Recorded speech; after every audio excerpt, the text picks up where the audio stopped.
Hey guys, so today I'm so excited to announce to you guys that I am your new independent Scentsy consultant. I cannot wait to have the opportunity to spam your social media feeds with never-ending posts about how you should buy Scentsy bars from me and that you should also join my Scentsy team. So, obviously, just kidding, I'm not an independent Scentsy consultant by any means, but I do have my very first Scentsy haul today, which I did not think was going to happen. But all over social media, on YouTube, there are so many Scentsy hauls and so many Scentsy videos, and I watch them for reasons that I do not understand, but I still get caught up into it. I guess it's still home fragrance after all, and they are still like a large, very huge brand that seems very successful at what they do. So I still get carried away with it and still like watch some of it just to see like, you know, how the wax melt industry is doing.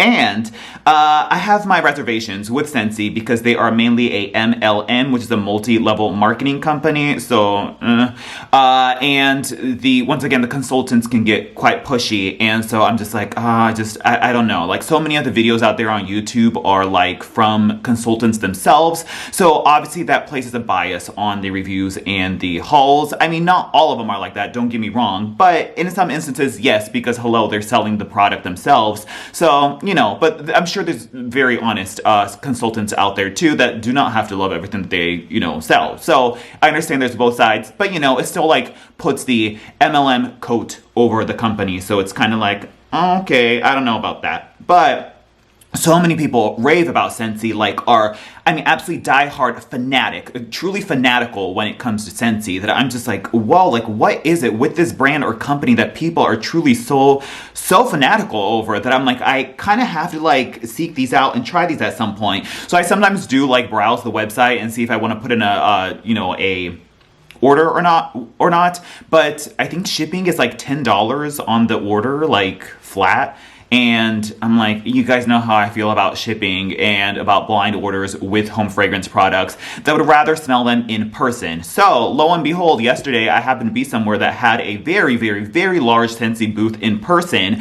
And I was like, okay, well, let me take this time to actually like sniff through all the fragrances and see how they do. So this is my very first Scentsy haul from Scentsy, and of course I'm not a consultant. I did buy them with my own money, so obviously the review doesn't have those biases placed on them. So if you're interested, then let's get right into it. So yeah, more thoughts about Scentsy. Let's see. Yeah, so people claim that like one cube can last an entire week, which just seems absolutely insane because like most wax melt cubes maybe can last like a good solid 8 hours, and you can get like a slightly more diminished throw maybe for a few more hours on the second day, but usually I'm kind of ready to change out wax by after the first day, and I'm fine with that. It's just as I expect that's how it is. A lot of times, having made wax melts and candles myself, I know it genuinely depends a whole lot on the fragrance oil themselves. Some fragrance oils are just crazy high performers, and some are just lighter, and that's just the nature of how those chemicals in those fragrance oils work. So I understand that. But for whatever reason, I guess Scentsy has just crazy long-lasting wax that one cube can last an entire week, which just seems absolutely mind-blowing. So I will put that to the test and see if that is indeed true. I do not, however, as a disclaimer, have a Scentsy warmer because I really don't think I'm just gonna like get into the Scentsy thing. Famous last words. That I don't want to invest in a dedicated like Scentsy element warmer or a Scentsy bulb warmer. I have many of just the plain old like electric wax warmers that you can buy from Walmart or Michael's or wherever. So I will use these cubes with those. I don't know if that will affect the performance or not because of the wattage and whatnot, but I'll put it to test on that just because that's kind of like what the standard, I guess, wax warmers that exist on the market are, and we'll go about that way. But in any case, yeah. As for Scentsy, the packaging is like, it's very professional, which I appreciate that, but it's quite like corporate or boring in some instances. That doesn't quite have like the je ne sais quoi that like a Bath and Body Works like marketing and branding and labeling has an effect on me. It's a little bit more just like lukewarm, middle of the road, like professional and corporate, but once again doesn't have that like je ne sais quoi that Bath and Body Works marketing tends to have. So I've kind of haven't been like super enticed by the packaging or the branding or just the image of the brand itself, that I'm just kind of like, okay, like it looks nice, it's corporate, it's professional, but there isn't anything that's like drawing me to it so intensely from like an artistic standpoint. So there's that as well. I do have to say, at least the like clamshells are like the bespoke like like, what is that, like a urn or a pot type of shape, rather than just the usual rectangular rectangular clamshells that we get. So points for that. But I did go and smell many of the fragrances at that booth, like pretty much all of them that I tried to. One thing that I did notice was that the majority of the wax melts there, I would say like 50 to 60% were melted for whatever reason. I guess this wax is rather soft. I guess it's paraffin, I'm assuming, or a paraffin soy blend. I didn't totally read what all the details were on the website, but yeah, they were all very melted. And so a lot of them, like, there were many fragrances that we're interested in, but every single one in the entire like row of clamshells would be completely goopy, and like there would just be like fragrance oils just all over the clamshell packaging, and like a lot of them would just like pool up in the thing here. So when you open it, like the fragrance oils would splash on you. So that wasn't great. And like a lot of them were like that. So there were so many fragrances, like there's like a huckleberry apple pie or something that I really wanted to try, but every single one was like completely goopy and melted, that I was just like, yikes. Like I don't want to deal with that and get it all over my hands and have it splash on my face either, like the other fragrances that I had opened. And for whatever reason, I guess because of the melting, like the majority of the clamshells at the booth were like physically gooey. Like they were all oily and gooey. I don't know if it's from people touching them all the time, because probably a combination of people all touching them as well as opening all the melted gooey ones. So all of them were gooey, which was, like for me who like washes my hands like very frequently, I hated the feel of it. I was like, oh my God, this is so nasty. So I went home and I like basically, Clorox wiped the crap out of all these clamshells, because all 6 of them, even though these were not melted, were all super gooey and oily. And I was just like, oh, I hate this. So I did thoroughly cleanse them once I got home. That was another thing that I noticed. As for the fragrances themselves, they were all right. I think I had really high expectations going into smelling all of them. I mean, it was a massive booth, so I was able to like get a huge variety of fragrances. A lot of fragrances that like seemed like they were like maybe rare or not available like readily in the catalog right now. And so I was able to smell quite a few of them. And they were all right, but once again, I think the expectations from how fanatical a lot of the videos are on social media, I came in with very high expectations, thinking that these were like just truly out of the box, like amazing, like, I don't want to say luxury level, but like truly unique and bespoke fragrances that I couldn't find anywhere. But that was not necessarily the case. A lot of the fragrances were like fragrances that I've smelled before in other formats, whether in wax smells or candles. I feel like a lot of them, I could find comparable ones from Better Homes and Gardens at Walmart, which is cheaper. But once again, I don't know how the performance is between the two, so I don't know if it's comparing apples to apples. But on the fragrances alone, like they were all nice and fine, but they weren't like this, oh my God, amazing, like truly unique, bespoke fragrances that I could only find at a luxury candle market. Like for example, like Diptyque, I smell them and those really seem like high-end, like almost perfume quality fragrances. A lot of these were like, they're not bad, but I feel like I've smelled them in other instances before, so it wasn't like this crazy unique, like, oh my God, I need to hoard like 20 of these, because I feel like I could find something rather comparable somewhere else. But once again, I know how we all have our attachments to certain fragrances, so maybe like I won't know the attachment to the fragrances until I actually warm and use them themselves, and maybe they'll come alive and become much more robust and amazing when you go to melt them. So once again, I'm still going in with an open mind. But on cold, honestly, it was even rough too. So I have 6 fragrances here. 3 are for my parents who were with me, and then 3 were for myself. I was honestly struggling to even find 3 fragrances that seemed like they were so truly unique that I had to buy them from Scentsy, rather than creating my own wax melts with my absolutely massive fragrance oil library that I have, or going to Better Homes and Gardens, or having a comparable candle already in my collection. None of them really seemed like they were that like, oh my God, wow, I need to get this like attention grabbing. And I think Scentsy, they have a huge variety of fragrances, but at the same time, like, there's still fragrances that need to appeal to a large market. So, it is what it is. It's not like you don't get like these super like crazy out of the box fragrances. And once again, maybe because this was a booth, they were kind of stocking what was more palatable or more marketable to larger audiences, that maybe that's why those fragrances existed rather than something just like crazy unique out of the box. So that was my experience on the fragrances themselves. And without further ado, after like almost 10 minutes of introduction, let me get into the actual haul itself. I looked up the notes on the website, so we do have notes on all of these as well, so we'll get right into it. Let's see. Okay, so the first one we have is Pink Cotton, made in Idaho, 3.2 ounce Scentsy bar right there, and that is what that looks like. I just looked up, it did say high quality paraffin wax on this, and that's what that looks like. They have like imprints of, I guess, their fragrance categories on the back right there. And yeah, so the notes on Pink Cotton read... Find your fantasy on a cloud of clean cotton swirled with fruity pink berries and vanilla sugar. So as you guys know from like BBW hauls, I've been into cotton fragrances frequently. So I kind of wanted to see what a pink cotton smelled like. I was hoping it would have like a slight maybe floral, pink, fruitier, feminine undertone to it. And it does. It has like the clean cotton fragrance. Kind of like think of a more like floral, feminine, fabric softener is what this really reminds me of. Like think of one of those, like is it the Downy ones that has like the fancy floral ones that comes in the bottles that you can get at the grocery store?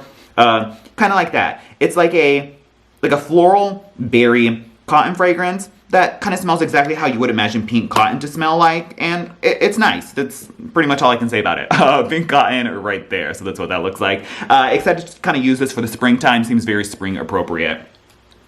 The next one, I guess I was on a pink kick, so I got Pink Lemon Water. I guess this was apparently a Scentsy of the month at one point, scent of the month, and that's what that looks like right there, and that's what that looks like. Let's see what this one smells like. And this one's also really goopy. This one, so obviously the notes are not listed like on the clamshell themselves, so I didn't know like what the notes were when I was at the booth, but I was like, this kind of smells like rose water mixed with lemon, and it smelled great because I love my rose water fragrances, and oftentimes with rose, if you pair it like a zesty citrus lemon to it, it just makes it a little bit more like brighter and zingy, and so I really like that. And sure enough, the notes after I got home and looked it up, it says rose water infused with Russian lemon and a spoonful of sugar. And yeah, so this smells like a lemon rose water fragrance, which I actually have a fragrance oil like that in my collection, and it smells very, very, very similar to this. So nice to, I guess, already have a pre-made version where I didn't have to pour the oils with wax myself and make it, but a very pretty rose water mixed with a lemon fragrance, and it's nice. We'll see how that does. So that's Pink Lemon Water right there. Moving on, I wanted to get one bakery fragrance just to see how that would perform, and I know this one is pretty popular, at least on social media, so it's like, let me get this. It is Graham Cracker Crunch, made in Idaho. I don't know why I keep saying made in Idaho, but it's just like so big on there that I keep reading it. And it's like brown wax right there. This one says caramelized graham cracker layered with crunchy peanut butter and a creamy vanilla bean.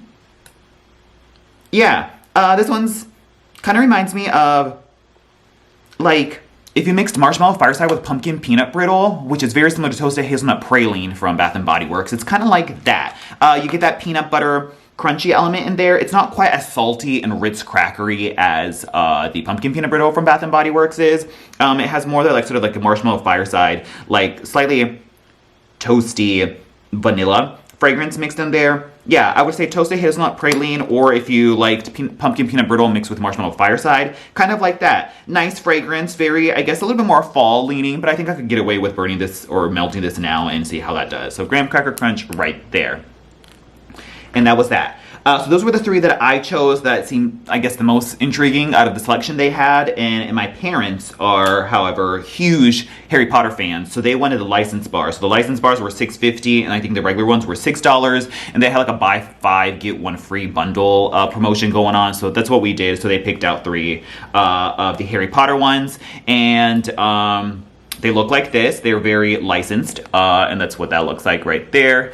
And that is what that looks like right there. This one is the Gryffindor Bravery and Determination fragrance. And this one is wraiths through daring smoky woods while amber and a touch of dapper cinnamon leaf brings warmth to your journey. Yeah, it's interesting. It's like it's like a slightly sweet cinnamon fragrance mixed with like a fiery smoky component to it.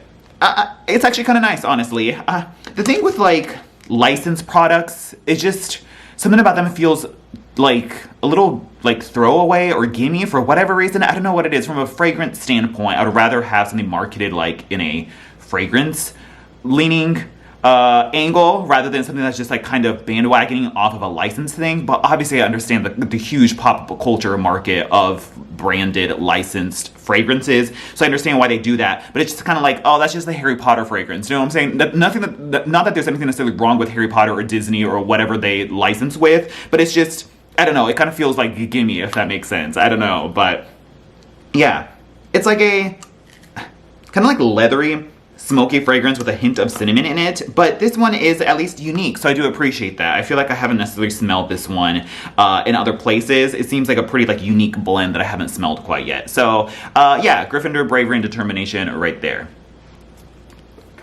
The next one we have is Slytherin, Cunning, and Ambition, which is forest woods hide dark secrets and fresh oak moss and a sweetly sinister layer of deep blackberry. And that is what that looks like. And it has the green Slytherin wax on there. And, yeah. It's like this one's kind of weird too. It kind of smells rubbery. It's like a rubbery berry fragrance. So you get like a berry fragrance with a like earthy rubberiness, which I guess is supposed to be the forest woods and the oak moss. Interesting. There's almost like a slight, like piney, like sappy quality to it, which is maybe the forest woods or the oak moss once again. Yeah, so I would say like juniper berry and pine from Bath and Body Works. It's not that by any means, but the closest like category, or like winter garland where there's like a juicy berry mixed with a pine fragrance. It's kind of like that, but this one honestly isn't too sweet, nor is it too foresty. It's just rather subdued altogether. I don't know if this is like old wax bar or whatever it is, but it's not super strong, at least on cold. So that's the Slytherin, Cunning, and Ambition right there. I guess it feels Slytherin-y. And then lastly, we have Ravenclaw. I guess Hufflepuff just got totally knocked out. Or maybe because I picked 3, and then so if we did buy 5, get 1, they wanted to pick 3. I wonder if, like, my parents wanted the 4th one. But I guess they could have still added that on. It just wouldn't have been part of the deal. But in any case, so Hufflepuff was golden apple, whipped vanilla, almond, and cinnamon sugar. That sounds amazing too, but we did not get that one. So we have instead Ravenclaw, which is Wit and Wisdom, which is a clever concoction of suede and sandalwood, mellowed handsomely by a ribbon of smooth vanilla. And we have that right there, and that's what that looks like. And that is what that looks like right there. Let's see. Yeah. Wow. This actually smells like leather. What were the notes in this? Suede and sandalwood? So I guess suede and leather could be similar. This smells like inside of like a handbag, like a Coach handbag. It is kind of what it smells like. And there's just like a hint of like sweetness sprinkled on in there. It's similar to like Pink Rose and Leather from Bath and Body Works, where that smelled like a Coach handbag spritzed with like a spritz of like rose perfume. This is like a Coach handbag that was spritzed with a hint of like vanilla perfume. So yeah, I guess it's like a suede, leathery, like fabric fragrance with a little bit of sweetness to it. So I guess perhaps that's Ravenclaw-y. I don't really know. So that's that right there. And that was my whole Scentsy haul. So thank you so much if you watched this whole video. I've just been so curious because once again, the fandom behind Scentsy is so incredibly fanatical that I had to try these fragrances and see how they go. So I will melt at least 1 cube of each fragrance and we'll see how they perform in my regular generic electric wax warmer, and we'll come back with a post-melt review video, and that will be my like Scentsy try it segment. So that's pretty much it. Thanks so much for watching. Let me know your comments on Scentsy all down below and what your experience is, and I'll talk to you guys later. Bye.